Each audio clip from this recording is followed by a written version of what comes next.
Son las 7:30 de la tarde, una hora menos en las Islas Canarias. Sean muy bienvenidos a la redacción abierta en El Toro Televisión, donde ya estamos dispuestos para desgranarles, informarles y opinarles de los temas de actualidad del día, tanto españoles como internacionales, con dos premisas: la valentía y el rigor, y con un ambiente general, el de la libertad, porque no entendemos que algunos medios de comunicación donde se obedecen órdenes se consideren medios de comunicación. Aquí no es el caso. Bueno, miren, hace unas semanas hemos empezado a notar que la luz ha vuelto a subir. Y bueno, esto empieza a ser muy preocupante para muchos. El nivel del mercado eléctrico y el aumento del IVA, pues lo que hace es que lo que pagábamos por la electricidad hace apenas un año, hoy no tiene nada que ver con lo que volvemos a pagar por la factura de este bien común que no está atendido como tal. Para muchas familias y para muchos negocios esta situación es insostenible. Y la pregunta es, ¿qué podemos hacer los consumidores para protegernos en ese escenario? Hoy nos acompaña aquí doña Ángela Sobrino, que es directora de marketing de Comunidad Solar, para que hablemos con ella de soluciones reales y accesibles que nos permitan, pues, no morir en el intento de protegernos del aumento de la factura de la luz. Muy buenas tardes y gracias por atendernos. Buenas tardes, ¿qué tal? Bueno, pues lo que le decía, que estábamos ya más o menos tranquilos hasta que cambiaron lo del IVA, hasta que empezamos a ver que pues el recibo empezaba a subir y lo que nos queda morena. Pero en cualquier caso, ¿qué está ocurriendo y qué previsión tenéis para los próximos meses? Pues al final lo que está ocurriendo, yo creo que todo el mundo lo estará viendo en casa, que de repente, si nos remontamos hace un año por esta misma fecha, en marzo del año pasado, la luz cayó en picado, el precio de la luz llegó incluso a ser de 0 euros en algunas horas concretas del día, y en cambio ahora, un año después, estamos en unos niveles que no paran de crecer. Hoy mismo, hace unos minutos, yo lo estaba mirando y estábamos a 16 céntimos tan solo el término eléctrico, el término OMIE, el término de la energía. Si luego además le sumas los costes de peaje, de transporte y esos costes asociados, pues estamos pasando del 0 a 15 céntimos en tan solo un año, y esto es algo que encima no para de crecer, que no vemos que vaya a mejorar a corto plazo y que nadie lo sabe, porque como no es una cosa, es un mercado que es muy cambiante y del que dependemos completamente, no podemos decidir no consumir energía o consumir menos energía, porque al final tenemos unas necesidades básicas de encender la luz, encender el horno y encender la lavadora, pues es algo que se vuelve insostenible. Vosotros habéis mencionado algunas veces en este programa eso del autoconsumo remoto. ¿Eso puede ser una solución al problema? Sí, nosotros, a ver, al final la mejor solución es poder ser dueño de tu propia energía y no tener que estar dependiendo del mercado. Para eso, pues la mejor alternativa siempre ha sido ponerse unos paneles solares y producir su propia energía, cada persona en su casa. Lo único que no todo el mundo tiene esa posibilidad de tejado, de poner un panel en su propio tejado. Hay gente que vive en pisos, el 70% de la población española vive en un piso sin tejado, o incluso aquellos que tienen tejado luego no tienen buenas condiciones para poner paneles. Entonces, el autoconsumo remoto es esa solución, esa alternativa que es válida para cualquier persona, para cualquier tipo de vivienda, donde puedes obtener tu propia energía, ser dueño de tu propia energía renovable en remoto, como bien dice el nombre. Entonces, tenemos una serie de paneles fotovoltaicos en un parque nuevo que estamos construyendo en Ciudad Real, y hemos ido un paso más allá viendo este problema de que, por ejemplo, en las horas nocturnas el precio de la luz está subiendo muchísimo, y hemos añadido baterías. Va a ser un parque fotovoltaico que ya incorpora baterías para poder acumular esa energía que se produce durante el día. Entonces, lo puedes consumir en las horas más caras o cuando lo necesites. ¿Y cómo pueden los espectadores acceder a ese autoconsumo remoto? Pues a través de nuestra página web, como bien están viendo aquí, tenemos toda la información e incluso pueden calcular su propia propuesta. Es un cálculo muy personalizado en base al consumo de cada vivienda. También pueden ver a nuestros asesores energéticos que están pasando por ahí. Lo que les recomiendo es o bien que se informen en la web de todo, o que directamente llamen al teléfono que ven en pantalla, al 980 28 12, le atenderá cualquier asesor de comunidad solar y sin ningún compromiso. Entonces no pierden nada por comprobar pues cuánto pueden ahorrar, cuánto sería la inversión y cómo serían dueños de su energía durante el resto de los años. Así por lo menos se evitan esa dependencia del mercado de estar ahí a esperas de cómo va a ir el precio de la luz. Te garantizas energía a 0 euros durante mucho tiempo. Ángela, muchísimas gracias por explicarnos esta alternativa para podernos proteger de las subidas de la luz y por contarnos esto del autoconsumo remoto. Te lo agradezco de verdad. Y para quienes quieran más información, ahí lo tenéis escrito debajo del teléfono, la dirección de Comunidad Solar, www.comunidadsolar.es. Así que ahí os darán todos los detalles y desde luego estar atentos a ver qué es lo que hay que hacer para ser un poco más libres de lo que somos con la materia eléctrica. Muchísimas gracias. Un placer. Muchas gracias. Un placer. Bueno, vamos con la actualidad internacional. Hoy hay muchos focos de interés, uno de ellos generado durante el fin de semana. Vais a ver imágenes de diversas, unas 30 masacres en Siria. El nuevo gobierno, bastante próximo al yihadismo, o yihadista, podríamos decir, ha empezado a ejecutar, a asesinar a sangre fría a casi 1000 personas en 2 días, en apenas 2 días, según fuentes de varias ONG. Mujeres y niños han acudido a refugiarse a una base rusa que todavía está operativa, suplicando auxilio. El actual presidente de Siria ha enviado tropas para tratar de detener la matanza, pero se da por hecho que de esas 1000 personas que les hablaba, 745 son civiles de la minoría alawita, y precisamente alawita era Bashar el-Assad, el antiguo presidente de Siria.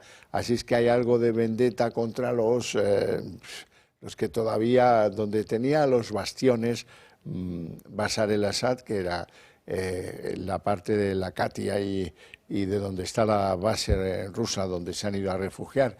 También hay algunos cristianos entre ese grupo enorme de alawitas. Los alawitas son islámicos, por si lo estáis preguntando.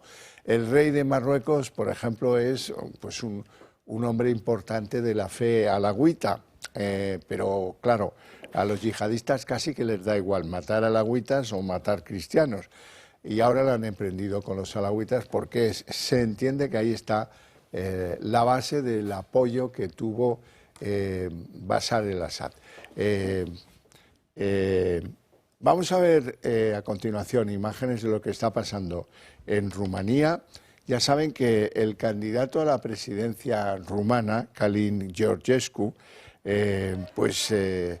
ha sido excluido de la presentación a las presidenciales.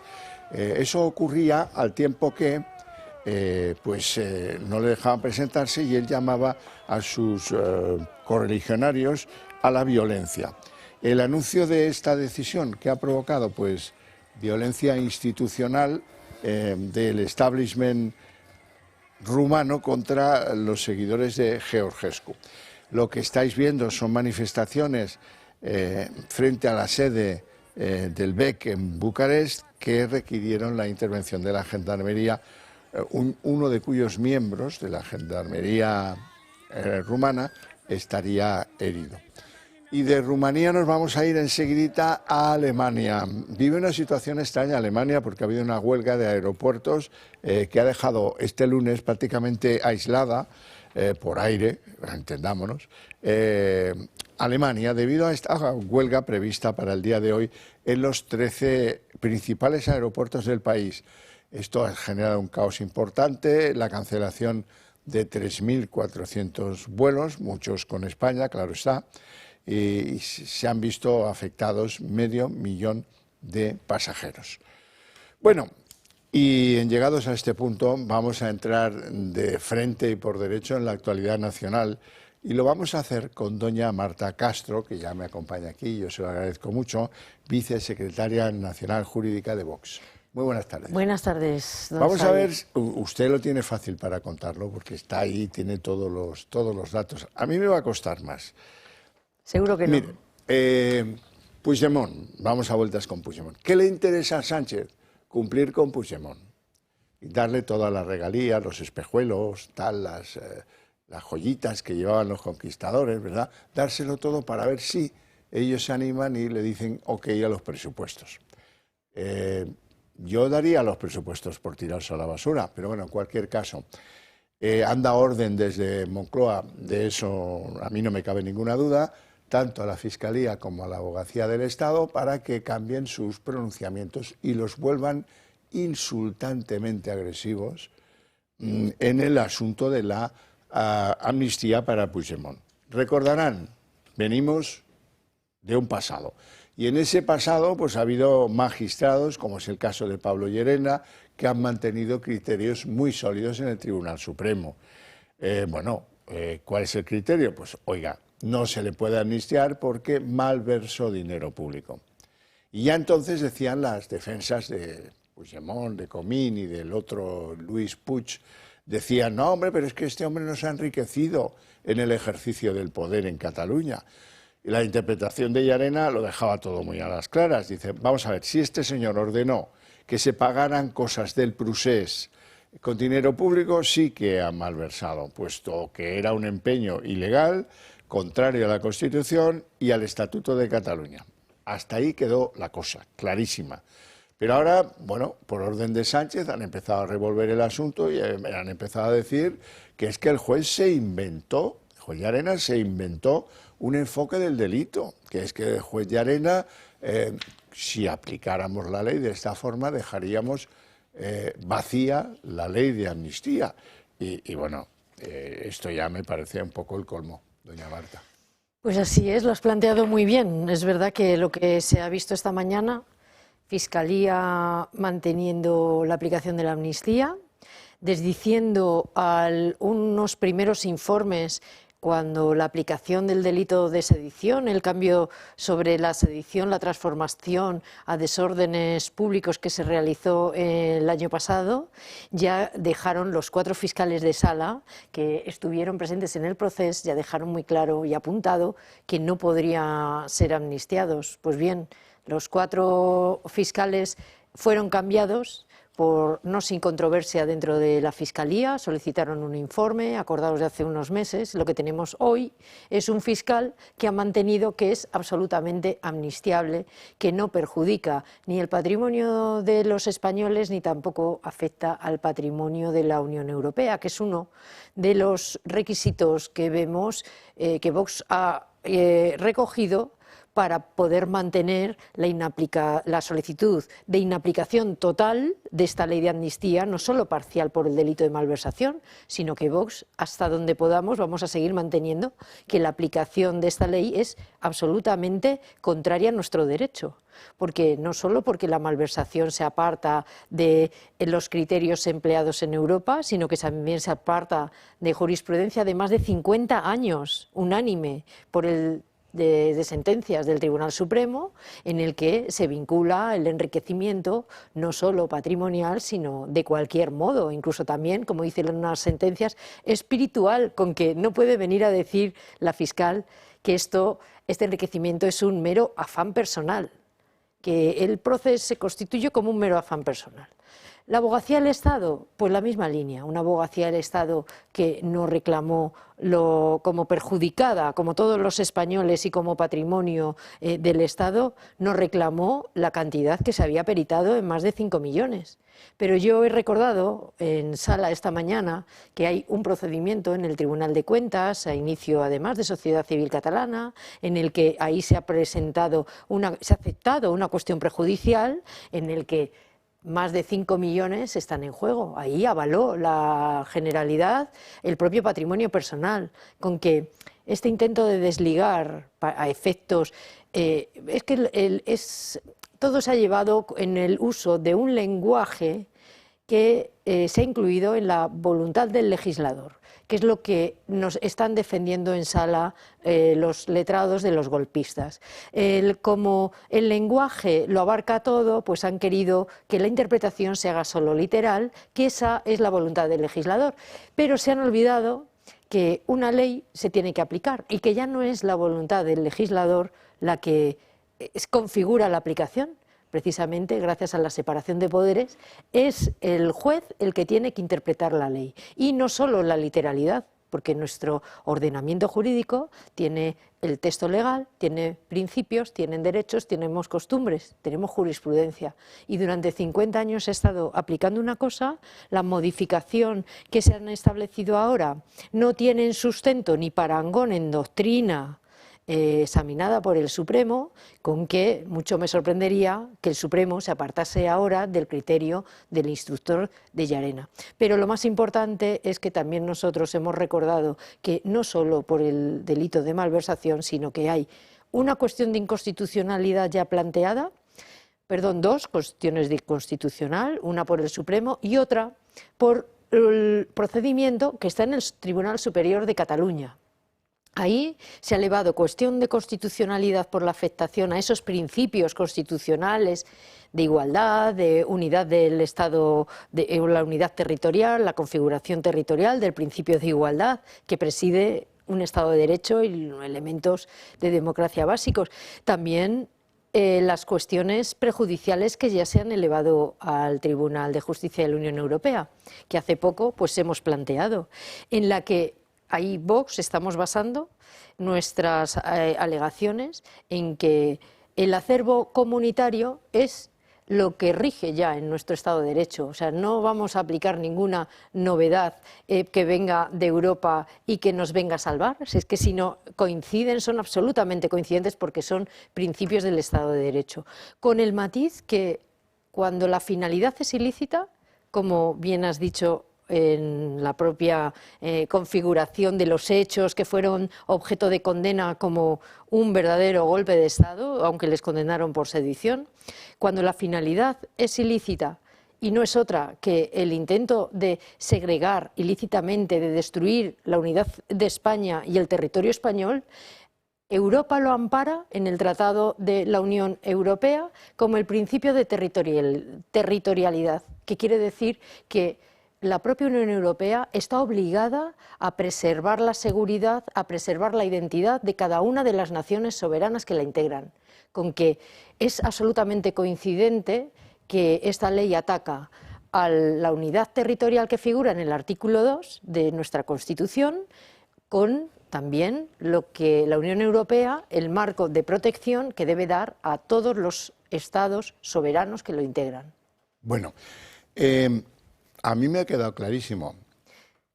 Fiscal que dice no estoy de acuerdo, le pasan el tanque por encima 2, 3, 4 veces, hasta que algún fiscal con instrucciones claras pues hace lo que es verdaderamente llamativo, que es cuestionar el proceder del magistrado o juzgador, en este caso Pablo Llarena. Ahora bien, ¿esto qué futuro tiene? Porque están las defensas muy embravecidas en que vaya al Tribunal Superior de la Justicia de Cataluña. Y yo me imagino que pues el Supremo no cederá, como decía usted, y mantendrá el criterio, pero que esto pueda acabar en el Constitucional algún día y que sea Cándido Conde Pumpido el que termine dándole la amnistía que también le viene a Sánchez y tanto reclama Puigdemont. Totalmente. Es verdad que aquí viene muy bien la advertencia que hizo en un auto hace poco, con ocasión de los ERES, la querella que presentamos en Vox contra esa intromisión ilegítima del Constitucional en venir a analizar el tipo penal que había de una sentencia condenatoria del Supremo, cuando el Constitucional, su ámbito de aplicación hasta hace estos 3 días, pues era interpretar la Constitución, pero desde luego no interpretar los tipos legales que se tienen que aplicar en la justicia ordinaria. Bueno, pues le va a venir muy bien esta apreciación, porque ya ahí el Supremo le dijo: cuidado que si se están metiendo en estos terrenos pantanosos,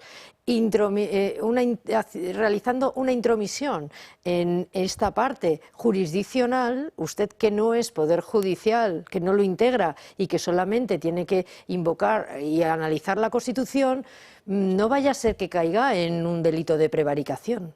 Poco más o menos ha sido lo que han venido a decir los abogados de los golpistas hoy en sala y que he puesto de manifiesto, diciendo el Tribunal Supremo va a tener que analizar esta sentencia, tienen todos los ojos puestos sobre ustedes, no vaya a ser que cometan un error, que resulta que ustedes no son competentes.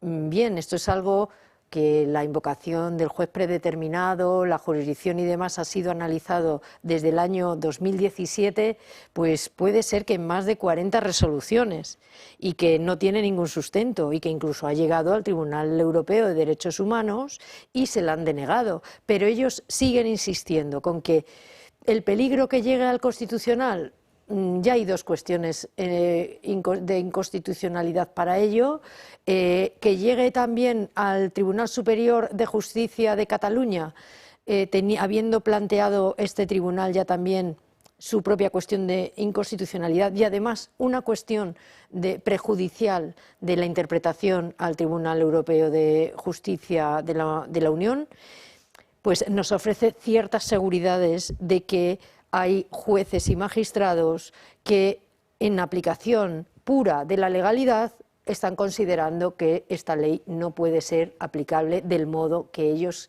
querrían. Es verdad que se han encontrado con la sorpresa, que cada vez es más habitual, de una deficiente técnica legislativa, que yo ya casi no digo que sea, digamos, o sea, que sea casual esa deficiencia, sino que quizá provocada. Pero lo cierto es que los efectos de una ley muchas veces no son los que prevé el propio legislador, y lo hemos visto con la ley del sí es sí, lo estamos viendo con los desórdenes agravados, que ya ellos querían haber conseguido un auténtico borrado de estos hechos que fueron condenados ya hace un año y tuvieron que volver a dar un golpe de tuerca para la presente ley de amnistía. Y no me cabe duda que, superado el obstáculo, que para nosotros sería una suerte que no se pudiese aplicar esta ley de amnistía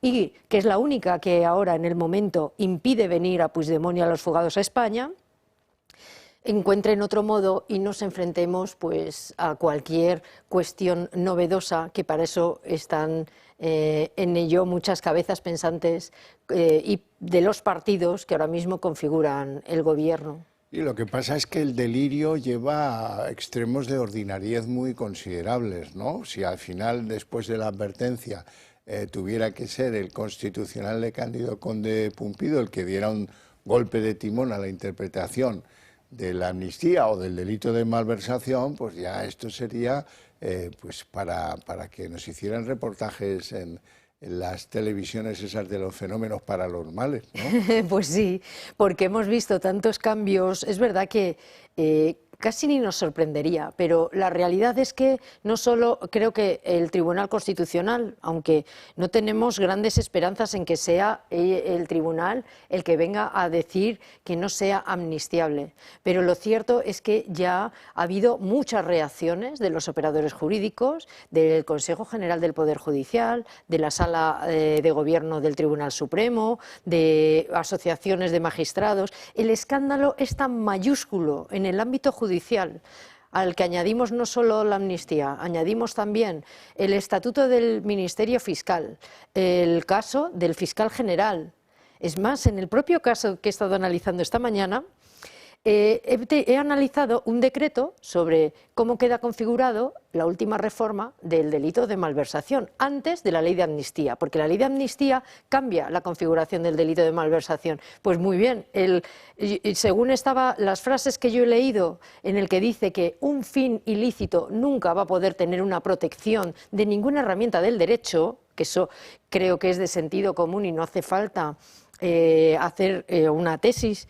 Si el fin es ilícito y no puede tener ninguna herramienta, muy bien, la firma en ese documento y las referencias seleccionadas de las sentencias era del actual fiscal general del Estado. ¿Cómo es posible la locura, como tú dices, y de cómo es posible que a unos meses vista esté una fiscal en sala defendiendo que es amnistiable porque el concepto de malversación que aplica es el que tiene que ser literal? Pues bien, sí, me he apartado un poco de la pregunta sobre el Tribunal Constitucional, y la verdad es que creo que no es el mismo escenario. No creo que Conde Pumpido se plantee realizar tamaña aberración, porque creo que hay ya muchas voces poderosas y voces rigurosas en las que creo que no se lo consentirán. Para empezar, yo creo que el Tribunal Supremo no se lo consentiría. La advertencia en el Tribunal de los Seres creo que es una advertencia muy de aviso a navegantes, y desde luego nadie podrá dudar que si eso ocurre, nosotros emplearemos todas las herramientas y todas las armas que tenemos en nuestro poder para también ponerlo de manifiesto, y si no actúa de oficio Fiscalía, que ya lo dudaremos, estar nosotros inmediatamente atentos para iniciar la acción penal correspondiente. Confiemos en que en la propia sala le convenzan de que no es admisible, a pesar de que también, ya sabe, la ruptura interna del Constitucional es tan evidente que nos encontramos en una situación de una debilidad de nuestro Estado de Derecho muy patente. Y eso nos pasará factura. La calidad democrática, desde luego, nos pasará factura. Bueno, voy a parafrasear a los romanos. Moncloa locuta causa finita. Sí. Me da la sensación de que ahí apretan la tuerca, porque es lo que quiere el César, lo que quiere Pedro, y ahí no se cuestionan otras verdades. Bueno, Pedro empieza mañana a tomar ricino, aceite de ricino, con lo del aumento de los presupuestos para defensa. Digo mañana porque mañana tiene el primer no, que me temo que va a ser de Yolanda Díaz, su vicepresidenta del Gobierno. Mañana empieza toda la requisitoria con los jefes de las fuerzas políticas, todas no, porque no quiere contar con Vox, y me parece que en Vox están que brindan con champán español. Crece el debate por el gasto en defensa en los países miembros de la OTAN, pero sobre todo en España. Recordemos que se fija este gasto en un 2% del PIB y España está muy lejos de cumplir esto. Solo destina el 1,29%. Hace unas semanas, Pedro Sánchez ya dijo que alcanzará este objetivo en el año 2029. Una promesa que para von der Leyen no es suficiente e insta a hacerlo ya. We have to do our homework. We have to fulfill our responsibilities. We have to take them on our shoulders, and therefore the first step with the rearm package is so important to make very sure that we need really to step up our own defense. Su plan es que todos los países miembros cumplan con este objetivo, pero descarta de momento las subvenciones europeas que ayudarían a alcanzarlo. Una idea que pidió Sánchez. Para ello, el presidente del Gobierno necesita apoyos. Por parte de sus socios de Gobierno, esos apoyos están en duda, por lo que el presidente mira directamente al Partido Popular. A nosotros nos preocupa la seguridad de Europa. El gasto en defensa está relacionado en España con la situación actual de Ucrania y las conversaciones que está manteniendo Estados Unidos con Putin y Zelensky. De hecho, Sánchez anunció que el próximo jueves 13 de marzo llamará a todos los líderes de los grupos parlamentarios para abordar este asunto. A todos, menos a Vox. El próximo jueves llamaré a todos los líderes de los grupos parlamentarios, al jefe de la oposición y al resto de grupos parlamentarios, salvo a Vox. Una cita a la que Feijóo ya ha confirmado que asistirá. Por supuesto, yo acudiré a esa reunión, pero puedo asegurar que no me gustan las frivolidades en los asuntos serios. Mientras tanto, Zapatero, uno de los pesos pesados del Partido Socialista, apoya la idea de reforzar Europa para garantizar más seguridad. Yo creo que Europa debe reforzarse políticamente. Este tema, como decimos, está bastante en el aire, a la espera de conocer los apoyos con los que contaría Sánchez para aumentar ese gasto. Sumar, su socio de gobierno, se ha mostrado en varias ocasiones en contra del aumento del gasto militar, una idea con la que podría haber tenido un cambio de opinión. La defensa a ultranza de un modelo de política de defensa que tiene que ser europeo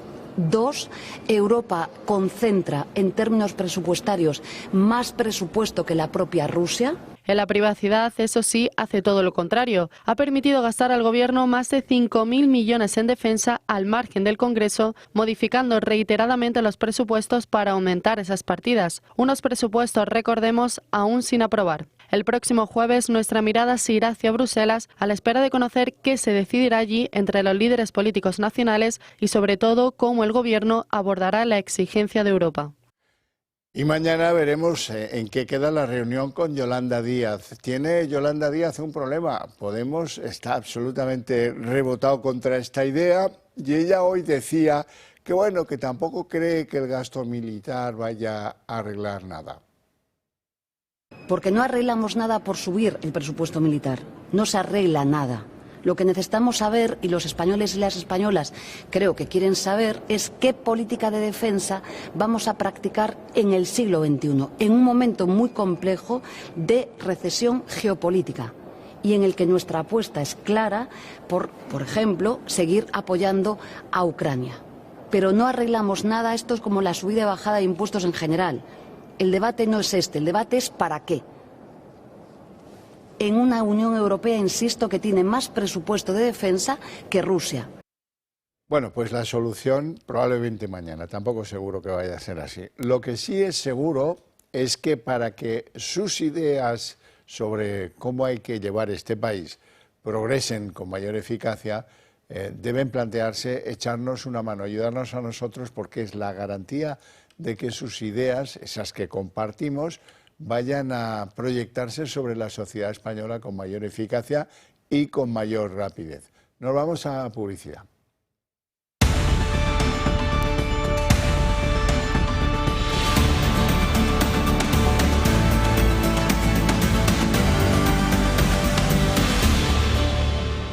Pasan 5 minutos de las 8, momento en el que abrimos la mesa de análisis político y lo primero es presentarle a nuestros invitados hoy. Don Alberto Serrano, abogado especializado en el derecho administrativo, ex político y escritor. Y amigo de todos ustedes, un placer, como siempre. ¿Ha roto la silla ya o aún no? He roto una silla. Oigo un crujir. Definitivamente tengo que adelgazar. Que suena roto.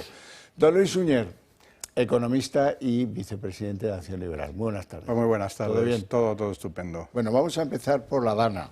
Hoy ha habido decisiones importantes, algunas de ellas. La juez de Catarroja es Roja y Cata. Bueno, pues esta señora ha decidido hoy 2 imputaciones en el caso. Una, la exconsejera Salomé Pradas, ya no es consejera, era la consejera de Interior, esta que ven en pantallas, y el exsecretario autonómico de Emergencias, Emilio Argueso. Con Mazón, de momento no, porque es aforado. Ahora le ha sugerido la juez que tal vez lo bueno sería ir a declarar como testigo y modular lo que quiera modular de la gestión autonómica derivada del asunto de la Dana. ¿Por qué digo yo que la juez es Cata y es Roja? Bueno, lo de Roja lo digo con ironía, porque, hombre, hoy era un día bastante bueno para que viéramos todos la ecuanimidad del sistema judicial. No hay más elementos contra la señora Salomé Pradas o el señor Emilio Argueso, que es el secretario autonómico de Emergencias, que contra el director de la Confederación Hidrográfica del Júcar y el responsable de turno de la AEMET, la Agencia de Medio Ambiente. O, si me apuran, pues tampoco se cita a Teresa Rivera, que estaba al mando. Bueno, al mando no estaba precisamente, estaba en Bruselas preparándose para las oposiciones. Bueno, y una buena noticia, al menos yo la veo así, lo que no depende ni de la Administración de la Generalitat ni de la Administración del Gobierno Central va como un tiro. El Consorcio de Seguros, que reparte dinero nuestro, de los asegurados y de las compañías de seguros, pues ha repartido ya 2.300 millones, como explica su responsable, José Antonio Fernández. A fecha de hoy, el consorcio tiene ya abonadas 2.305 millones de euros a los afectados por la Dana y somos conscientes, y es nuestro compromiso, de la importancia que lleguen estas indemnizaciones para que los ciudadanos y las empresas estén pudiendo recuperar poco a poco su actividad. Como hemos dicho, es la cantidad más elevada abonada por el consorcio en los 70 años de historia. Si pasamos a la siguiente diapositiva. Esto equivale, los pagos realizados a día de hoy en 4 meses, a los pagos que ha realizado el consorcio en los últimos 7 años y medio. Bueno, claro, hijo, pero no tenéis danas todos los años. También, en fin. Sí, Xavier, en primer lugar, decir que la línea de investigación que está siguiendo esta jueza es que ha habido una serie de homicidios que se podían haber evitado. Homicidios imprudentes, básicamente por no impartir las oportunas alertas. En mi último libro que tengo publicado hablo de las responsabilidades de los políticos. Cuando uno está en un cargo político, asume determinadas responsabilidades que le pueden llevar a este tipo de situaciones. Esta señora manifestó que se tomó mucho tiempo a la hora de enviar o no enviar las alertas, e incluso llegó a decir que desconocía hasta el día de la Dana que existía este sistema de alertas. Por tanto, pues bueno, normal que la imputen y veremos a ver qué índice de responsabilidad. Eso no quiere decir que, a mi modo de ver, los fallecidos sean única y exclusivamente por esta causa. Puede haber otras, y como bien dice usted, estaría bien que se abrieran en paralelo otras líneas de investigación. ¿Por qué no se limpiaron los cauces? ¿Por qué no se controlan los cauces de los ríos, si fuera el caso? Y se llamara absolutamente a todos los implicados, pero se está centrando exclusivamente en el tema de los avisos, que es lo que afecta a la comunidad autónoma correspondiente. En cualquier caso... No, porque la Confederación y la EMET también son responsables de avisos que no llegaron a tiempo. Por eso digo, que se está centrando exclusivamente en los que tenía que mandar protección civil a el ciudadano, ¿no? Exclusivamente en eso, y a mi modo de ver, pues la investigación da para más, y en su caso, pues por nuestra parte, evidentemente, que se depuren todas las responsabilidades. Y en relación con el Consorcio de Compensación de Seguro, es que es el organismo que se dedica a esto, es que aquí se crean organismos, se crean líneas de ayuda, y como ya decíamos, desde que se aprobaron, no se van a ejecutar, porque cuesta, tiene unos trámites, necesita una burocracia que lo ponga en funcionamiento. El Consorcio de Compensación de Seguro está cualificado y preparado para asumirlo. Evidentemente, una carga de trabajo tremenda, pero podían movilizar esos recursos. Y lo hemos comentado en esta mesa desde el principio. Una cosa es poner dinero encima de la mesa y otra que llegue a los afectados, completamente distinto. Luis. Sí, también estoy muy de acuerdo con Alberto, sobre todo, perdón, en el tema de la jueza, es decir, aquí las responsabilidades son de la famosa gobernanza, ¿no?, de la que hablan los socialistas, es decir, tanto a nivel estatal como a nivel autonómico. ¿Por qué? Pues porque entre ambos tenían repartidas responsabilidades.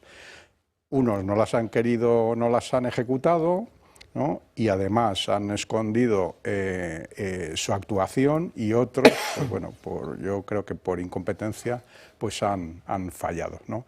Y entonces, bueno, pues el problema del que tenemos con la jueza es el que únicamente, ¿no?, se centra sobre una de las administraciones, cuando eran dos las administraciones implicadas. Sobre el consorcio, pues poco tengo que decir, porque el Consorcio de Compensación de Seguros está para esto.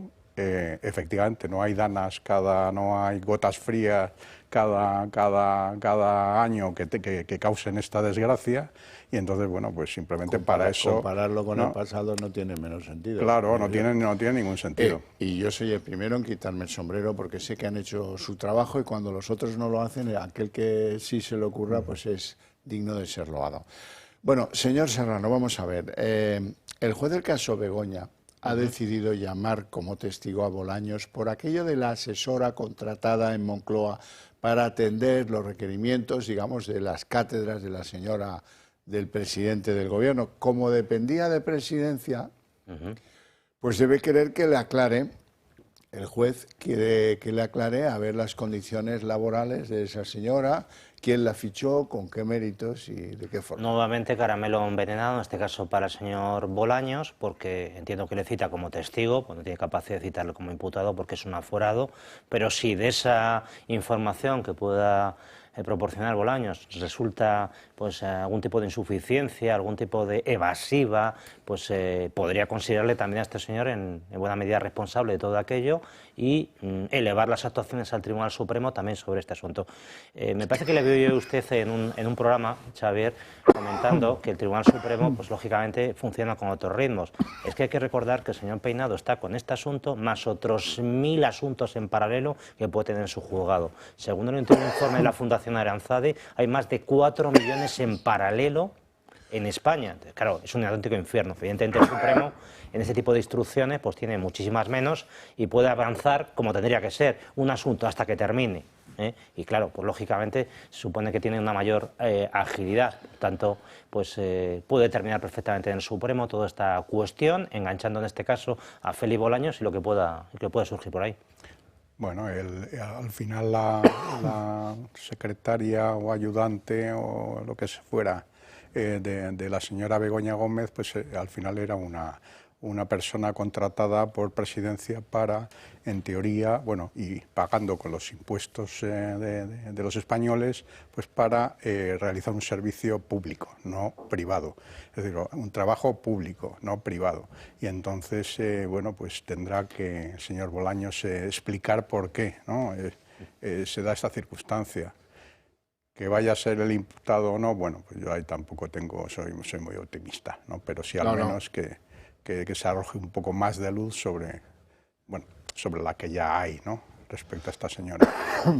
Bueno, nos vamos al Supremo. Ha habido un cambio de posiciones en el Supremo que tenemos que analizar porque no es pequeño. La posición de los fiscales en el Supremo había sido admitir que la interpretación del juez Llarena era correcta y que por lo tanto no se podía amnistiar a Puigdemont porque había malversado dinero público.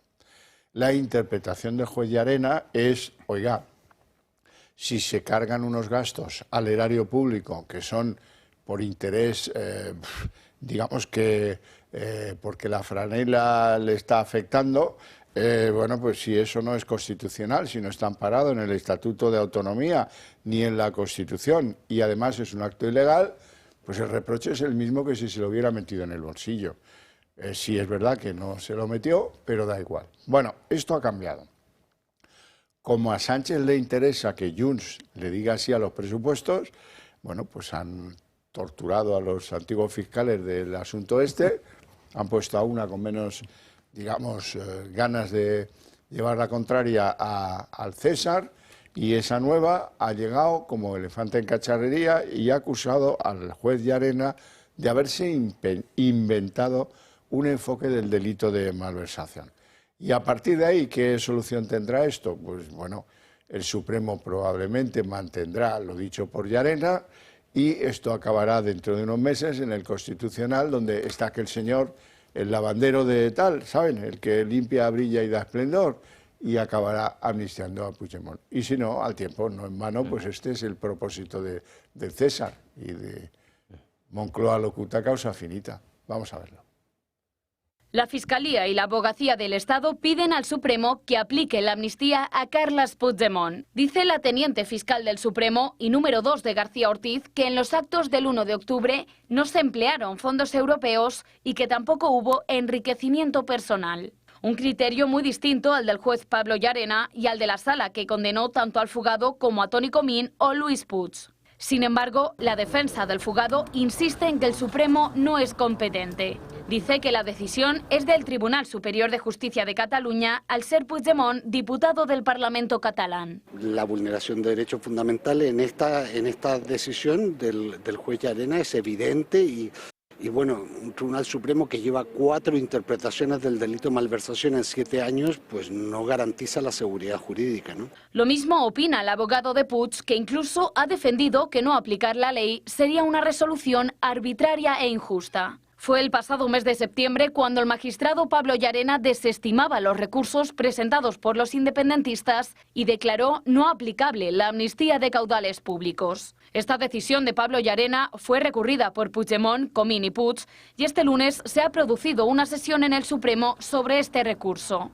Como era de esperar, María Ángeles Sánchez Conde, bajo órdenes del gobierno de Sánchez, pide que se aplique la amnistía a los independentistas. Ahora habrá que esperar qué dicta el Supremo sobre este recurso. En caso de que lo desestime, los abogados de Puigdemont, Comín y Puig tendrán vía libre para recurrir en amparo al Tribunal Constitucional. Sí. Serrano. Xavier, esto es una guerra que no se va a resolver en España. El fondo de esta cuestión es que hay una directiva del año 2017 de la Unión Europea en que no considera amnistiables el delito de malversación. de fondos públicos. Entonces, si esto termina, como eventualmente va a pasar en el Tribunal de Justicia de la Unión Europea, en ningún caso podría considerar que esta ley es conforme al derecho comunitario si supone la amnistía de la malversación. Y están luchando. A partir de aquí, ¿qué se entiende por malversación? Lo que entendíamos toda la vida o la reforma que hicieron en el 2023. Hay que recordar que en el 2023 alteraron el tipo tradicional de malversación y consideraron que solamente era delictivo si beneficiaba directamente a Puigdemont. La directiva del año 2017 de la Unión Europea recoge un concepto de malversación que es simplemente no aplicar debidamente los fondos públicos, con independencia de que haya habido un beneficio o no del que lo lleva a cabo. En este tema yo creo que es evidente que se plantearon recursos de la Generalitat a diferentes niveles que no estaban aplicados para esos fines, evidentemente, revolucionarios. A partir de aquí yo entiendo que se puede perfectamente defender esta malversación, que es lo que se procede contra el señor Puigdemont, que es lo que está haciendo el señor Llarena, y a partir de aquí, sin duda, irá al Tribunal Constitucional, pero no va a terminar ahí. Va a ir también al Tribunal de Justicia de la Unión Europea, que será quien resuelva en última instancia esta situación. Y por otro lado, pues también hay un tema de jurisdicción evidente, si tiene que enjuiciarlo el Tribunal Supremo, el Tribunal de Justicia de las Comunidades Autónomas, pero simplemente sobre esta cuestión, que no quiero profundizar mucho, es en el caso de que puedan eventualmente ser los dos competentes, absorbe el Tribunal Supremo la competencia. Por tanto, esta afirmación que está haciendo este señor con esa rotundidad pues es muy discutible. Sí. Yo me quiero centrar en la actuación de la Fiscalía, es decir, en la ruptura o la fractura que existe ya entre la Judicatura y la Fiscalía, ¿no? ¿Por qué? Porque digamos, esta señora, que es la número 2 de un presunto delincuente, ¿no? ¿Y qué hace? Defender además a delincuentes, en vez de, como fiscal, ¿no?, tratar de digamos, defender al resto de los ciudadanos frente a los delincuentes. Entonces, tenemos una situación, digamos, que es kafkiana, ¿no? Es decir, que tenemos a una judicatura tratando, ¿no?, de llevar adelante, ¿no?, la justicia, y parte del sistema judicial o del sistema de la justicia, que es la Fiscalía, no, en vez de estar tratando de hacer justicia, está tratando de beneficiar a delincuentes. En fin, la ley de la amnistía, como yo en otras ocasiones he dicho, es una ley hecha por delincuentes para beneficiar a delincuentes. Entonces, bueno, pues esto es la realidad y veremos cómo acaba. Pues sí. Vamos a meternos a chapotear en las corruptas aguas de algunos casos de los que les venimos hablando en los últimos tiempos. Por ejemplo, el caso de hidrocarburos.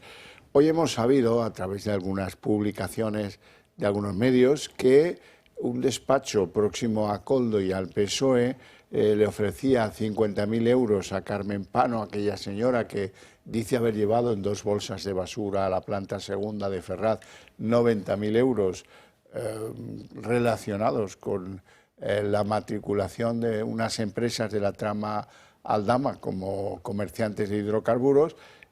Bueno, y esto es bastante llamativo, ha dado bastante guerra, bastante que hablar, y nos aclara mucho cuál es el interés del mundo próximo a Sánchez y al PSOE con los testigos que van a los juzgados y dicen cosas que les pueden poner en peligro.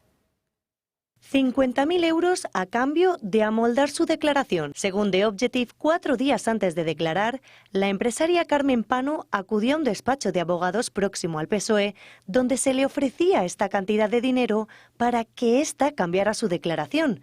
Haber entregado 90.000 euros en bolsas en Ferraz. Según el diario digital de Objective, esta propuesta llegó a través de la directora del Departamento Jurídico, Leticia de la Hoz, abogada del hermano de Koldo García, Joseba, y de su mujer, Patricia Uriz. Según consta en los mensajes de WhatsApp entre la directora del despacho de abogados y el representante de Pano, se realizó una llamada el 14 de febrero, en la que se acordó un encuentro el viernes 21, a las 8 de la tarde, 4 días antes de la declaración de Pano. Según The Objective, en ese encuentro, De la Hoz trasladó sus condiciones para el acuerdo, que dejaran al margen al PSOE y no se mencionase a Santos Cerdán. En sus propias palabras, la responsable del departamento jurídico pidió amoldar la declaración, que no se dijera que había llevado el dinero a Ferraz, que dejara la duda. Este mismo despacho ha tanteado a otros empresarios implicados en la trama de los hidrocarburos para suavizar sus declaraciones. En el procedimiento, esta mañana, Claudio Rivas, propietario de la empresa Villafuel y socio de Víctor Aldama, ha negado ante la Audiencia Nacional su implicación en el fraude del IVA de la operadora Gaslow, una presunta trama que destapó la semilla del caso hidrocarburos. Bueno, este despacho es como el doctor Lobo, ¿no? Sí, me recuerda, y una vez más, otra escena del Padrino, el Padrino 2, ¿no? Cuando un testigo protegido se retracta de su declaración previo toque de atención, ¿no? Yo todo lo que venga de Aldama siempre lo ponemos un poco entrecomillado, no sabemos, pero hay una cosa que no me cuadra, Xavier, y a ver si no lo puede aclarar el economista, pero si ella pagó 90.000 y devuelve 50.000, ¿qué negocio ha hecho esta mujer? Ese tema no me termina de cuadrar. Ya. Bueno, a mí sí me cuadra porque esos 90.000 no serían suyos y los 50.000 eran para ella, ¿no? Es decir, estábamos tratando, al final es una práctica mafiosa, ¿no? Es decir, bueno, pues primero intento comprar tu silencio y bueno, si no lo consigo ya veré cuál es la segunda medida que tomo. Pero vamos, fundamentalmente toda esta serie de acontecimientos, ¿no? Lo que muestran es que algo ocurrió, ¿no? Algo ocurrió, porque si no, basta como hasta ahora, ¿no? Con decir falso de toda falsedad y escondo todas las pruebas como puedo y aquí nadie descubre nada. Pero claro, cuando ya van apareciendo este tipo de acciones, pues ya te conducen a que si tú quieres comprar el silencio es que lo quieres comprar por algo, no gastas el dinero porque sí. Sí. Interesante, ¿eh? No me negaréis que el asunto no está interesante, ¿eh? Tú te quedas los billares y tú las lavanderías y nos repartimos en Brooklyn en 4 patadas. Bueno, continuamos con todo este lío de Aldama, Ábalos, Koldo, etcétera, etcétera. Hoy también, gracias a alguna publicación de algún medio digital, hemos sabido que Ábalos llamó a Koldo y a Aldama para que pasaran por su casa apenas 4 horas después de haber sido cesado como ministro de Transportes. En junio del 21 ocurría eso. No se explicó muy bien ese cese ni aun ahora. Quedan algunos agujeros negros. Los convocó a eso de las 3 de la tarde, estuvieron hasta muy entrada la noche y algunos han dado la explicación de la salida de Ábalos del gobierno, que el CNI le había hecho un informe y que ahí salían datos y pagos bastante sucios y bastante feos, lo cual animó a Sánchez a desprenderse de el que había sido su mano derecha hasta ese momento en el gobierno y luego lo trituró también en el partido, donde también había sido su mano derecha. José Luis Ábalos fue cesado de su cargo como ministro en julio de 2021. Sucedió de forma inesperada. Era un hombre fuerte dentro del PSOE, además de la mano derecha de Pedro Sánchez en el gobierno. El partido no dio explicaciones, pero según El Español, tan solo 4 horas después de ser cesado como ministro, Ábalos convocó en su vivienda, un chalet de El Viso, al empresario Víctor de Aldama y a Koldo García. Una reunión en la que estaba presente Koldo y en la que Ábalos le confesó al comisionista que Pedro Sánchez tenía un informe del CNI sobre distorsiones o pagos raros del que en aquel momento era ministro de Transportes. Una cita en la que también se dejó claro que los negocios entre ellos seguirían a pesar de la destitución. Una influencia que se alargó durante años. Según Libertad Digital, la UCO tiene en su poder una foto tomada por Víctor de Aldama al teléfono de Koldo García, en la que se muestran licitaciones de obra por valor de 200 millones de euros. Unos contratos que corresponden al primer año de mandato de Pedro Sánchez. Ahora, la UCO se centra en investigar a las empresas que supuestamente se beneficiaron de dichas adjudicaciones. Pero la influencia de Ábalos iba mucho más allá. Según El Confidencial, el exministro firmó, a petición de Víctor de Aldama, una carta en la que se elogiaba la profesionalidad y dedicación del comisionista para conseguir que fuera nombrado embajador de Georgia en España. El comisionista consiguió su objetivo e incluso la entonces ministra de Exteriores, Arantxa González Laya, dio su visto bueno a la propuesta. En aquel momento, Transportes ya había comprado 8 millones de mascarillas a Soluciones de Gestión y Aldama ya había intermediado en las negociaciones para rescatar Air Europa. Bueno, a mí si le dieron permiso y apoyo para ser cónsul de Georgia en Zamora me da igual, porque en Zamora viven uno o ningún georgiano, o sea que por lo tanto lo mismo me da. Lo otro me parece más serio, lo de los 200 millones. Porque revelan que fue llegar al poder y empezar a moler. Primer año, adjudicaciones fresquitas, calentitas, toma, te las paso por un sistema bastante guarrilongo porque le fotografían los dedos, con lo cual pues no cabe ninguna duda quién es el que manda qué. Y todo esto sale de la desencriptación de uno de los móviles de Aldama y lo saca la UCO, lo cual le da pues una pátina de severidad. ¿Y qué refleja todo esto? Pues hombre, que estaban muy interesados por la obra pública y eso se hace normalmente, pues no son jubilados que van a ver obras públicas, no, estos van a depredarlas, y los nombres de esas empresas ahora supongo que pasarán a ser objetivo de investigación de la UCO y que nos acabaremos enterando todos de qué es lo que pasó. Y lo de la reunión, hombre, ¿pero qué me dicen de la reunión? A ver, muchachos, que me han dado una cornada. Nos han quitado las lavanderías de Brooklyn. Sí, yo, Xavier, dos cosas. En primer lugar, Aldama, ya lo hemos explicado aquí, presuntamente todo, sería la persona cobrador del FRAC, que iría a esas empresas adjudicatarias de obra pública y les ofrecería sus servicios, se adquirirían y luego ya a repartir. Esto ya lo hemos comentado, según la estructura habitual de este tipo de organizaciones. Y, en segundo lugar, la cita que tuvieron ahí en la casa de Ábalos, que me imagino que sería una especie de despedida y con champán y todo lo demás, por lo que se les venía encima. No sé cómo interpretar bien chicas de Alterne. Bueno, eso ya por descontado, por supuesto, es la que le servían el champán. Entonces, yo no sé cómo interpretarlo. Una de dos, porque estos ambientes pasan del amor al odio, que es una cosa increíble, igual que en Brooklyn. Entonces, dicen que tenían un informe del CNI. Yo no me creo que Pedro Sánchez supiera de las peripecias de estos señores vía un informe del CNI, faltaría más. Pero en cualquier caso, dice que tiene un informe del CNI. Y a partir de aquí, dos maneras de interpretarlo. Oye, amigo mío, ten cuidado. Esa sería una. Pero puede ser también, no digas nada, que tenemos un informe del CNI, vamos a por ti, en tono amenazador, lo cual en esos ambientes de Brooklyn son muy habituales. Somos amigos hasta que dejamos de ser amigos y nos tiroteamos. Tú te has llevado lo de las lavanderías y vamos a medias. Claro. Luis. Sí, yo soy partidario de la segunda opción. Es decir, oye amigo, tengo aquí un informe del CNI y como hables, pues bueno, pues te van a pasar demasiadas desgracias. Entonces, bueno, o sea, básicamente, efectivamente, o sea, lo que no es sorprendente que desde el primer año ya empezaran a buscar rentas, ¿no?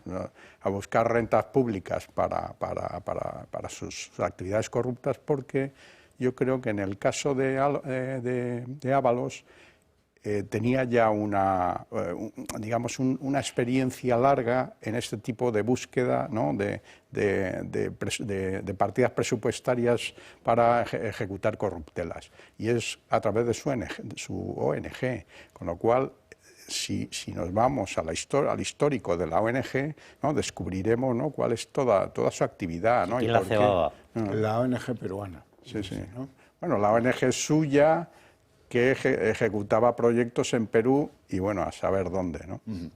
Bueno, hacemos una pequeña pausa de publicidad, volvemos en menos de 2 minutos.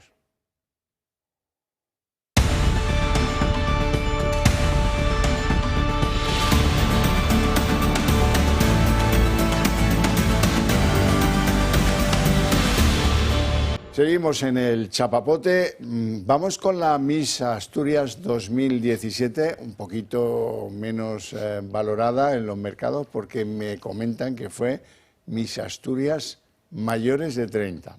Pero bueno, oye, estaba quejosa.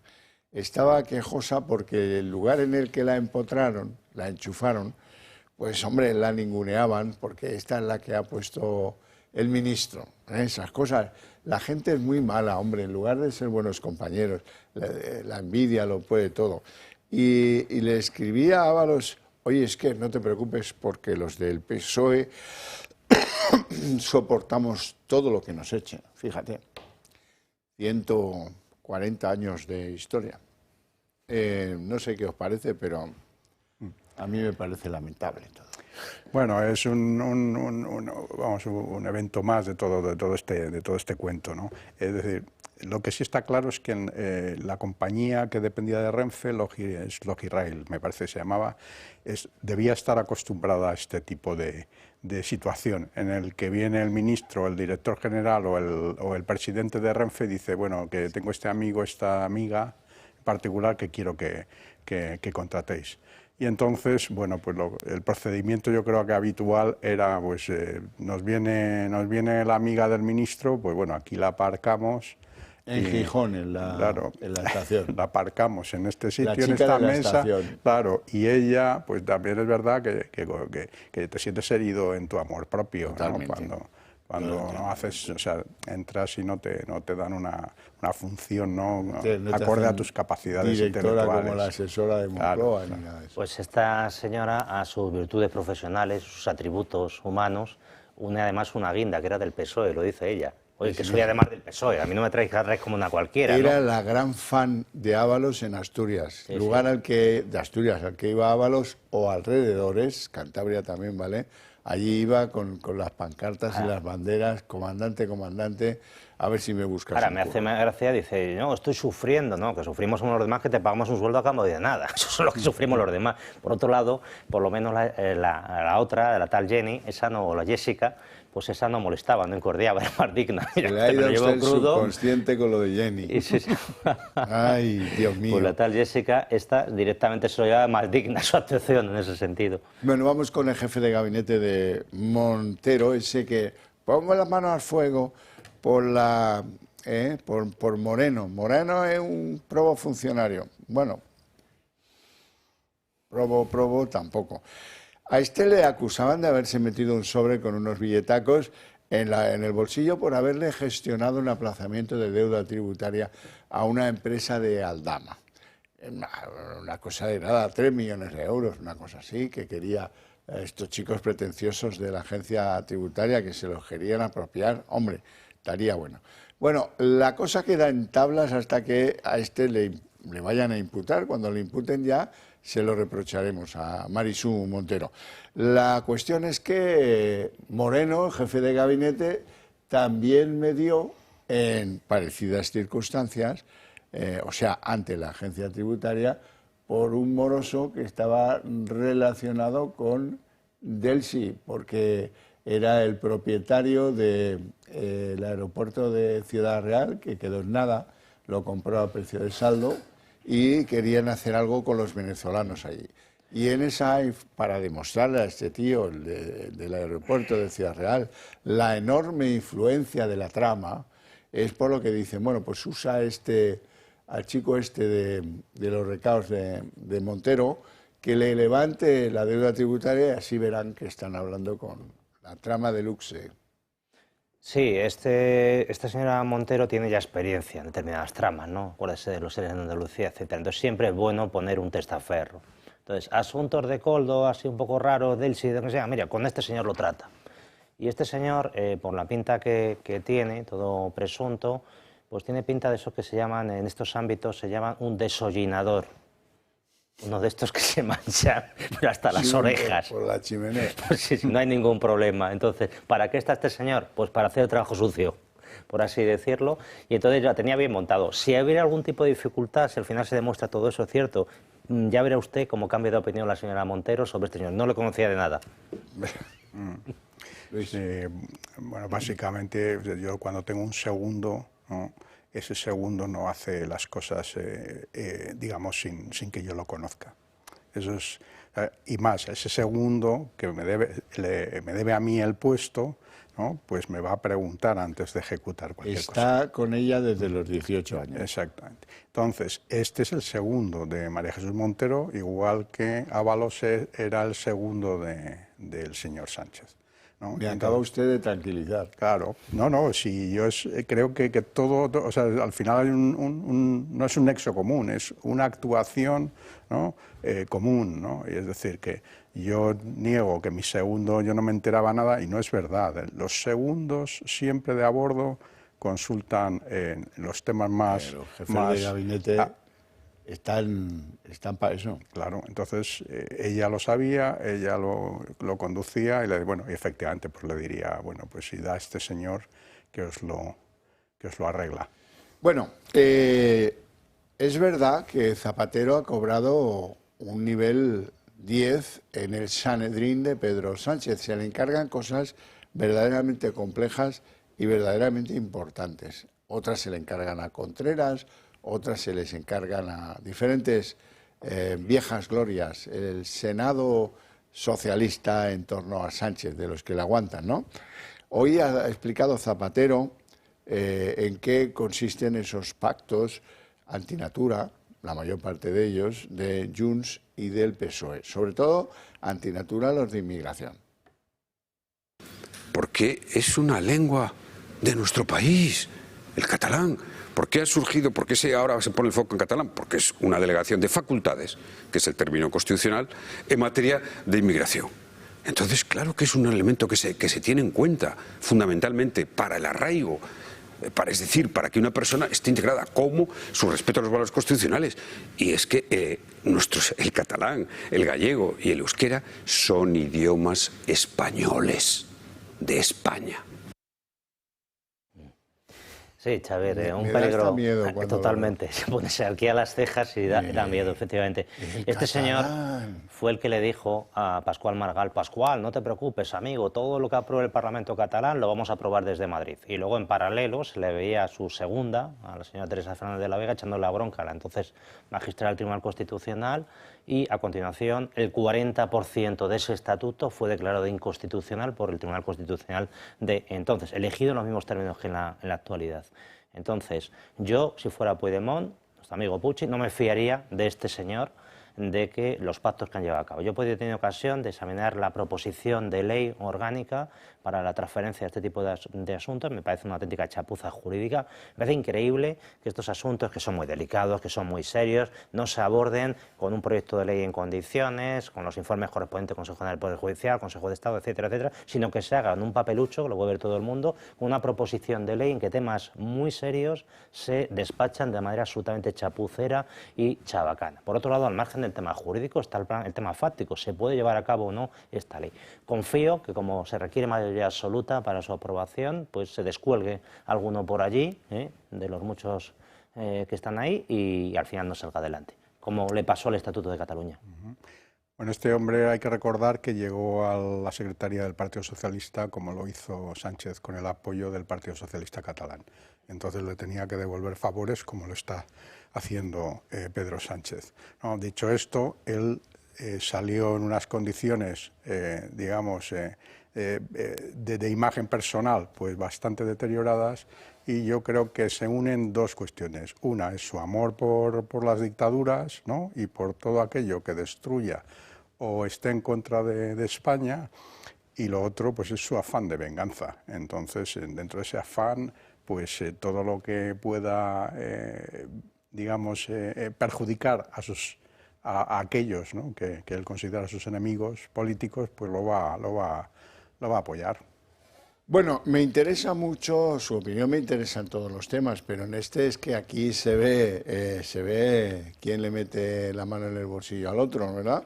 Podemos empieza con un discurso según el cual la unidad de la izquierda depende de que el PSOE integre en sus filas a Sumar. Esto es, esta señora Yolanda Díaz es amortizable, quítenmela de en medio, lo mejor es que la integren ustedes ahí en el PSOE para que tengamos las manos limpias y podamos volver a hacer renacer el proyecto Podemos, que está en 4 diputados, ¿eh? O sea, que esto no sé a quién perjudica más esta noticia. Don Luis.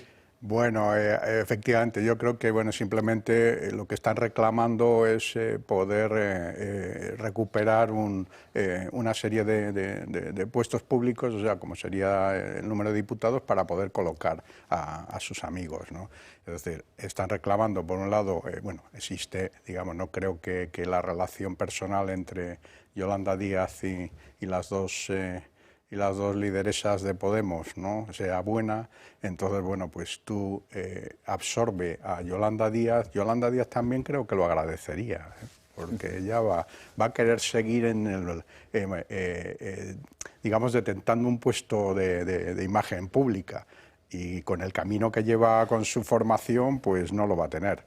Entonces, yo no vería extraño que se integre en el PSOE, y mientras pues las otras lideresas pues dicen, así Podemos, los amigos que éramos en Podemos, pues podemos, digamos, el problema, encontrar Xavier, más. es que no se fían entre ellos. Si se integra esta señora en el PSOE, pues la puede integrar una vez y a la siguiente le pegan la patada. Entonces ya quiere tener su chiringuito pues para presionar al PSOE.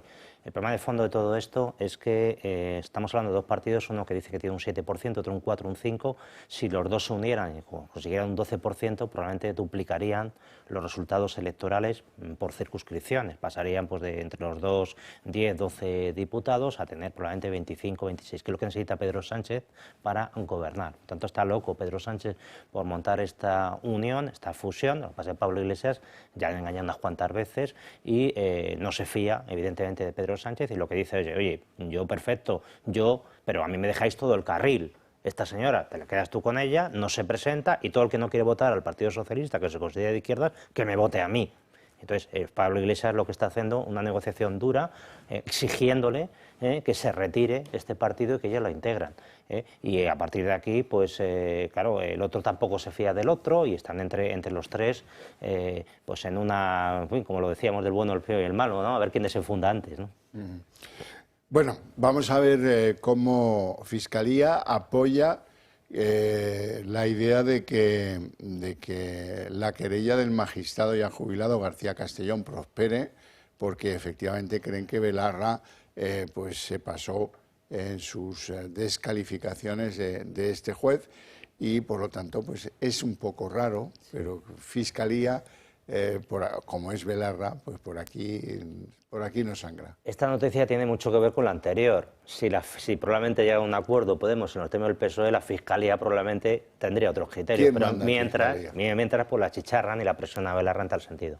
Bueno, al mismo tiempo, comentad si queréis que el Consejo de Estado, donde quien ejerce el control de la colonia colonizada es Carmen Calvo, pues no comparte que Sánchez tenga que ir a comparecer ante la comisión de la Asamblea de Madrid. ¡Qué locura! Bueno, no lo va a compartir, y para eso está puesta allí, para que digamos que no les cause problemas ni a don Pedro ni a nadie de su entorno. Pero bueno, sí es verdad que yo creo que la comisión de la Asamblea es más que nada un pequeño desfile de personas, ¿no?, para que aparezcan en los telediarios, porque no creo que hayan obtenido ninguna o que hayan llegado a ninguna conclusión. Si acaso habrán llegado a la conclusión de que el rector de la Complutense, ¿no?, ese es el que se encargó, ese que decía que el perfil de doña Begoña era un perfil fantástico para dirigir una cátedra, pero bueno, lo único que han conseguido con esta comisión es confirmar, ¿no?, la caída reputacional de la Universidad Complutense, nada más. Bueno, y el PSOE ha llevado a los tribunales a Vox por presunto delito de financiación irregular. Esto es lo que comentaba hoy el portavoz de Vox, José Antonio Fuster. El PSOE ha denunciado a Vox por financiación irregular. El PSOE, sí, claro, el PSOE del Partido de los Seres, de Filesa, del Tito Berni, de Ábalos, de Coldo, de Aldama, de Begoña y del número 1 de la trama de corrupción, de Pedro Sánchez. Voy a ser muy claro. Los ingresos por actividades promocionales están autorizados por el artículo 2 de la Ley de Financiación de Partidos Políticos. Lo que no está, bajo ningún concepto, autorizado es regalarle un palacete al Partido Nacionalista Vasco. Eso sí que es financiación irregular. Eso no está contemplado en la ley de financiación de partidos políticos. Bueno, y que más o menos lo que viene a decir es que es un argumento que se saca para desviar la atención del PSOE. Cuando le dice usted que lo deriva a los tribunales, se refiere al Tribunal de Cuentas. Bueno, el Tribunal de Cuentas, como el Consejo de Estado, etcétera, pues evidentemente tiene unos nombramientos políticos a la cabeza que presumiblemente hacen pensar que bueno, van a apretar a Vox. En cualquier caso, las normas sobre financiación no están nada claras. No están nada claras y, bueno, pues que se expliquen. Lógicamente, el planteamiento que se haga con Vox también será de aplicación al Partido Popular, al Partido Socialista y a todos los demás. En cualquier caso, a mi modo de ver, se está tratando de vender esto como que es una corrupción. Bueno, mira, estos pueden ser una irregularidad administrativa, una irregularidad contable, un defecto, pero en cualquier caso no tiene ni mucho menos la entidad de todos estos que arrastran estos otros partidos tradicionalmente. Pero yo sigo insistiendo, para que vean la gente que no lo sepa cómo está montado esto, que lo va a enjuiciar un órgano nombrado pues por políticos en su jefatura. Por el establishment. Exactamente. Sí, yo solo comentar que vender en una mesa unas pulseritas y unos bolígrafos, pues no, creo que dista bastante de una financiación irregular. Es decir, tenemos al Estado financiando en cantidades muy significativas al Partido Socialista y al Partido Popular. Ellos encima, ¿no?, construyen, ¿no?, mecanismos de financiación fuera de la ley. Y pretender que por unos bolígrafos... Claro. Pues sí, es un poco de coña, ¿no? Bueno, no tenemos tiempo para más, lo dejamos aquí con mi agradecimiento a estos dos enormes invitados por sus opiniones y por su presencia en el programa. Y a ustedes, ¿qué decirles? Pues que les invito a ver El Día en 30 minutos a continuación.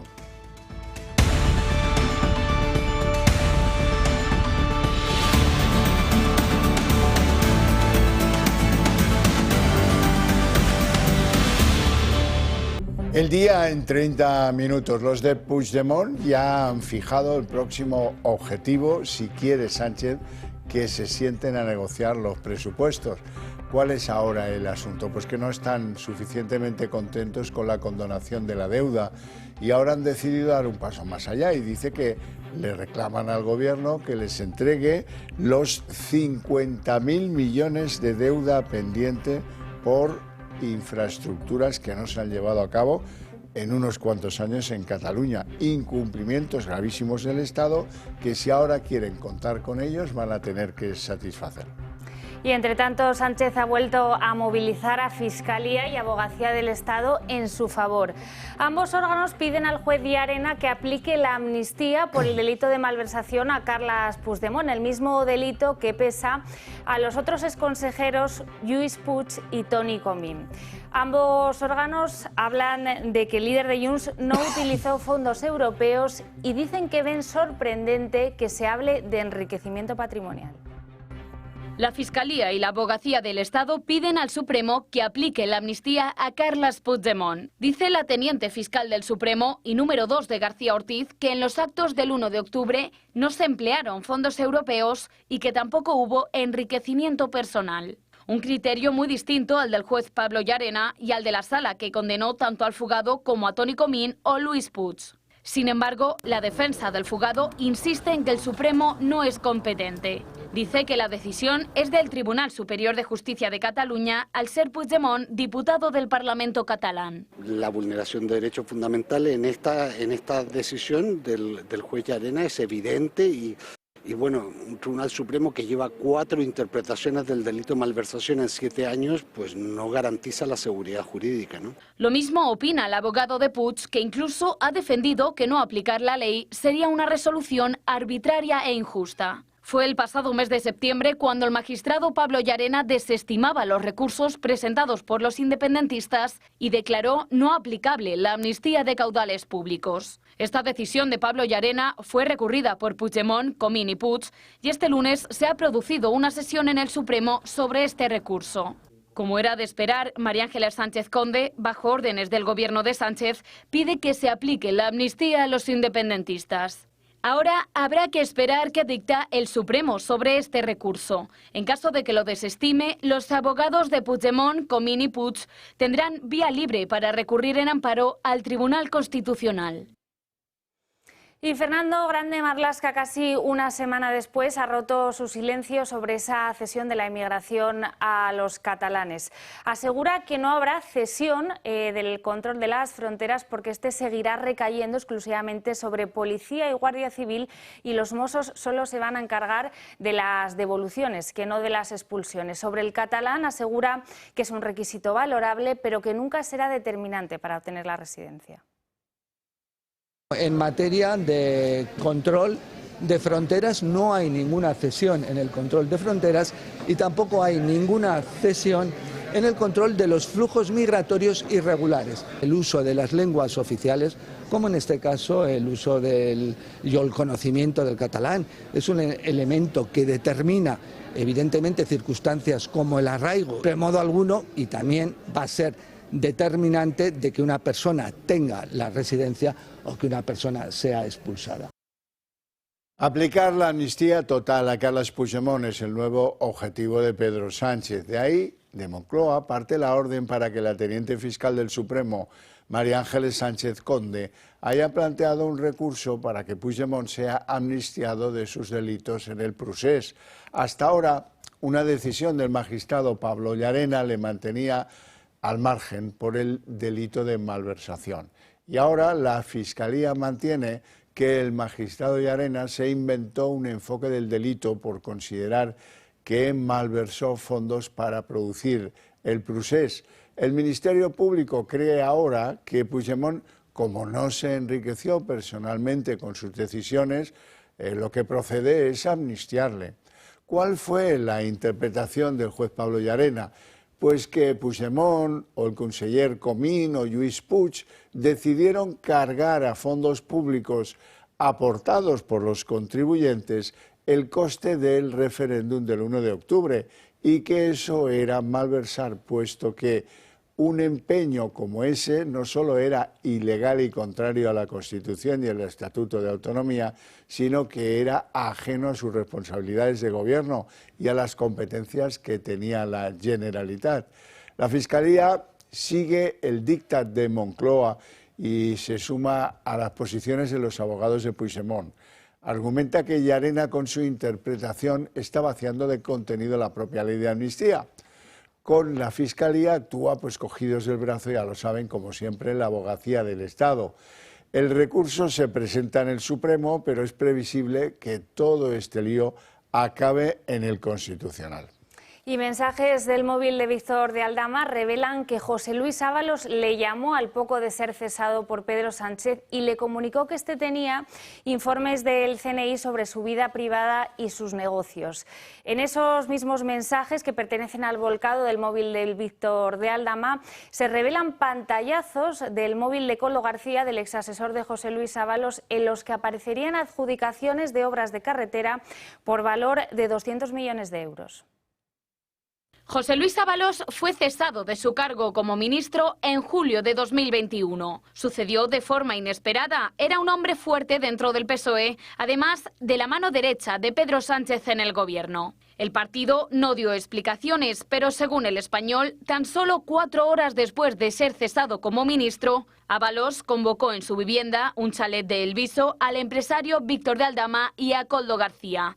Una reunión en la que estaba presente Koldo y en la que Ábalos le confesó al comisionista que Pedro Sánchez tenía un informe del CNI sobre distorsiones o pagos raros del que en aquel momento era ministro de Transportes. Una cita en la que también se dejó claro que los negocios entre ellos seguirían a pesar de la destitución. Una influencia que se alargó durante años. Según Libertad Digital, la UCO tiene en su poder una foto tomada por Víctor de Aldama al teléfono de Koldo García, en la que se muestran licitaciones de obra por valor de 200 millones de euros. Unos contratos que corresponden al primer año de mandato de Pedro Sánchez. Ahora, la UCO se centra en investigar a las empresas que supuestamente se beneficiaron de dichas adjudicaciones. Pero la influencia de Ábalos iba mucho más allá. Según El Confidencial, el exministro firmó, a petición de Víctor de Aldama, una carta en la que se elogiaba la profesionalidad y dedicación del comisionista para conseguir que fuera nombrado embajador de Georgia en España. El comisionista consiguió su objetivo e incluso la entonces ministra de Exteriores, Arantxa González Laya, dio su visto bueno a la propuesta. En aquel momento, Transportes ya había comprado 8 millones de mascarillas a Soluciones de Gestión y Aldama ya había intermediado en las negociaciones para rescatar Air Europa. Hasta ahora las sospechas sobre el jefe de gabinete de María Jesús Montero, que se apellida Moreno, eran que, bueno, a cambio de dinero, de influencia de la trama en sus actuaciones en el Ministerio de Economía, habría facilitado que levantaran un embargo de unos 3 millones a unos empresarios de la trama. La novedad es que ahora se sabe que lo hizo para otros en concreto, para el propietario del aeropuerto de Ciudad Real, que estaba en tratos con Delcy Rodríguez para ver si en ese aeropuerto se alojaba un nuevo servicio aéreo entre España y Venezuela. Y según revela hoy The Objective, un despacho próximo al Partido Socialista le ofreció a Carmen Pano 50.000 euros a cambio de cambiar su declaración ante el juez. Este bufete, que también habría tanteado a otros empresarios, le pidió expresamente a la empresaria que no mencionara ni al PSOE ni a Santos Cerdán. 50.000 euros a cambio de amoldar su declaración. Según The Objective, 4 días antes de declarar, la empresaria Carmen Pano acudió a un despacho de abogados próximo al PSOE, donde se le ofrecía esta cantidad de dinero para que ésta cambiara su declaración. Haber entregado 90.000 euros en bolsas en Ferraz. Según el diario digital de Objective, esta propuesta llegó a través de la directora del Departamento Jurídico, Leticia de la Hoz, abogada del hermano de Koldo García, Joseba, y de su mujer, Patricia Uriz. Según constan los mensajes de WhatsApp entre la directora del despacho de abogados y el representante de Pano, se realizó una llamada el 14 de febrero, en la que se acordó un encuentro el viernes 21, a las 8 de la tarde, 4 días antes de la declaración de Pano. Según The Objective, en ese encuentro, De la Hoz trasladó sus condiciones para el acuerdo, que dejaran al margen al PSOE y no se mencionase a Santos Cerdán. En sus propias palabras, la responsable del Departamento Jurídico pidió amoldar la declaración, que no se dijera que había llevado el dinero a Ferraz, que dejara la duda. Este mismo despacho ha tanteado a otros empresarios implicados en la trama de los hidrocarburos para suavizar sus declaraciones. En el procedimiento, esta mañana, Claudio Rivas, propietario de la empresa Villafuel y socio de Víctor Aldama, ha negado ante la Audiencia Nacional su implicación en el fraude del IVA de la operadora Gaslow, una presunta trama que destapó la semilla del caso hidrocarburos. Y el juez Peinado ha citado a Félix Bolaños a declarar como testigo en la causa que se sigue contra Begoña Gómez por presunto tráfico de influencias. Lo hará el próximo 16 de abril y será en relación con la contratación de la que funcionaba como asesora de Begoña Gómez en uno de sus máster. Hablamos de Cristina Álvarez. Su citación se produce poco después de que Alfredo González, el alto cargo de Moncloa, que presuntamente gestionó la contratación de Cristina Álvarez, señalase directamente a Félix Bolaños como la persona que autorizó, que dio el último visto bueno a esta contratación. Yolanda Díaz, la vicepresidenta del Gobierno y lideresa de Sumar, dice sobre el aumento del gasto militar que no va a subir o a bajar, sino que hay que reordenar la política de defensa.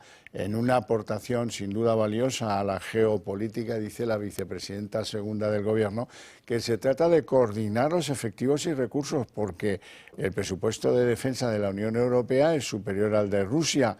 Y lo que no hay que hacer, hay que huir de la idea de entrar en una carrera armamentística sin control. Yolanda Díaz, por cierto, mantendrá mañana una reunión con el presidente del Gobierno para tratar de perfilar un acuerdo de gobierno a propósito del aumento del gasto militar. Ese mismo aumento que pues va a tratar de que le apoyen los diferentes líderes de los grupos parlamentarios, con excepción de Vox, al que el presidente ha excluido de estas conversaciones. Porque no arreglamos nada por subir el presupuesto militar. No se arregla nada. Lo que necesitamos saber, y los españoles y las españolas creo que quieren saber, es qué política de defensa vamos a practicar en el siglo XXI, en un momento muy complejo de recesión geopolítica, y en el que nuestra apuesta es clara por ejemplo, seguir apoyando a Ucrania. Y Vox critica que el Partido Popular haya accedido a reunirse con el presidente del Gobierno el próximo jueves en materia de defensa. Desde el Partido Popular insisten en que quieren saber todos los temas que se tratarán en esa reunión y hoy su secretaria general, Cuca Gamarra, insistía en que no le darán un cheque blanco a Sánchez. Queremos saber de qué quiere hablar y qué planteamientos tiene antes de acudir a esa reunión. Pero ya les digo que nosotros, cheques en blanco a Pedro Sánchez, hace muchísimo tiempo que tenemos muy claro que no se le pueden expedir. No le hemos expedido ninguno. Pues Podemos no está por la labor. Hoy Podemos ha tachado a Sánchez de ser un señor de la guerra y pide que sea el Congreso y solo el Congreso quien autorice la subida del gasto en defensa.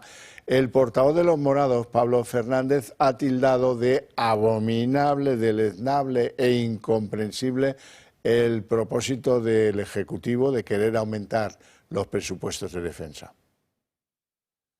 Lamentablemente, el señor de la guerra, que a día de hoy es Pedro Sánchez, ha convertido a la OTAN en un hombre de negro, todo ello para cumplir los deseos y las órdenes del delincuente fascista Donald Trump, los deseos de la OTAN, que, como digo, van a redundar en una minoración y en un deterioro de nuestro estado del bienestar.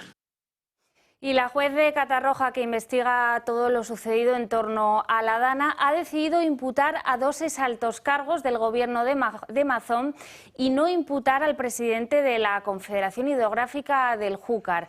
Las 2 personas que tendrán que declarar como investigadas son la exconsejera de Justicia e Interior del gobierno de Mazón, Salomé Pradas, y el que fuera secretario autonómico de Emergencias, Emilio Argüeso.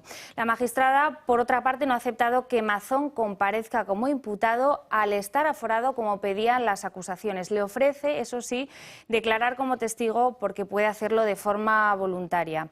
Ojo que el escrito de la jueza es muy contundente a la hora de fijar responsabilidades de la Generalitat. La juez reprocha la tardanza en la convocatoria con una gran demora, dice literalmente, del CECOPI, y asegura que el aviso que se envió a la población por el sistema e-alert fue tardío y erróneo. Bueno, y en la página internacional hay que destacar que han sido ejecutados a sangre fría cientos de civiles en Siria en una nueva escalada de violencia en ese país que ha dejado más de 1000 muertos en apenas 2 días, según fuentes de varias ONGs que operan en el país. Entre los muertos hay un grupo fundamental, el más grande, 745 civiles, que en 30 diferentes masacres de carácter sectario dirigidas por fuerzas de seguridad contra la minoría islámica alauita. Están más o menos asentados en la costa mediterránea, que es lo que se considera el bastión de apoyo popular al depuesto presidente sirio Bashar al-Assad, que también es de esa misma secta islámica, alauita. Entre los ejecutados también hay algunos cristianos. Y una huelga en los principales aeropuertos de Alemania ha dejado en tierra a más de 500.000 de pasajeros. Ha ocurrido en los principales aeropuertos de Alemania. Hablamos del aeropuerto de Frankfurt, el de Múnich y el de Berlín. Estos incidentes han obligado a cancelar más de 3.000 vuelos y han afectado a 500.000 pasajeros. Aquí en España, más de 100 vuelos con origen o destino a España han tenido que ser cancelados este lunes. Y hay conmoción en Badajoz después de que una educadora social de 35 años haya sido asesinada a manos de 3 menores en un piso tutelado en Badajoz. Ella había advertido en varias ocasiones de amenazas previas de uno de los menores, pero se encontraba sola en ese piso en el momento del incidente. Los jóvenes, 2 chicos de 14 y 15 años y una chica de 17, la golpearon y la asfixiaron y huyeron con su coche. Sus compañeros de profesión hablan hoy de un episodio que era evitable y denuncian la falta de medios y medidas de seguridad. Cada vez los menores son más agresivos y pedimos que estemos más protegidos, que haya más medidas de seguridad, más personal para el centro, porque así no podemos trabajar. Lo sentimos muchísimo por nuestra compañera, porque ellos sí que están totalmente desamparados y desprotegidos. No tienen vigilantes, no tienen cámaras de seguridad. Y al final ha pasado lo que tanto estábamos temiendo todos. Al ser mayores de 14 años, los 3 chicos serán condenados, pero en aplicación de la ley del menor, no del Código Penal. La ley distingue entre menores y mayores de 14 años y para este segundo grupo establece medidas siempre encaminadas a la reeducación y la resocialización. Al ser un caso tan grave como este, se les impondrá la privación de la libertad. En el caso de los chicos, como tenían entre 14 y 15, será por un máximo de 5 años y en el de la chica, de 17, de un tope de 8. El asesinato de Belén, así se llamaba esta trabajadora social, ha reabierto el debate sobre bajar la edad penal. Sus compañeros, ya lo han visto, denuncian que matar hoy en día sale muy barato. Bueno, y hoy tenemos que hablar de Guadalajara, que nunca lo hacemos y están pasándolo mal. Así es, porque la borrasca Hanna, que ha estado estos días insistente con la lluvia aquí en España, ya se nos va, pero nos deja un caudal de inundaciones y de otros sucesos relacionados con la lluvia. Allí en Guadalajara están muy pendientes del embalse del Alcorco, que están en estos momentos desembalsando y que ha obligado a varios vecinos a desalojarse. Hablamos del municipio de San Andrés del Congosto. Allí todos los vecinos están muy pendientes de lo que pueda pasar en estos momentos con ese embalse. Bueno, y hasta aquí el día en 30 minutos. Les deseamos una feliz noche a todos, especialmente a los que están en vilo mirando al cielo y a aquellos que sigan la señal del Toro Televisión. Y les dejamos hoy sí con Sandro Meco. Hasta mañana.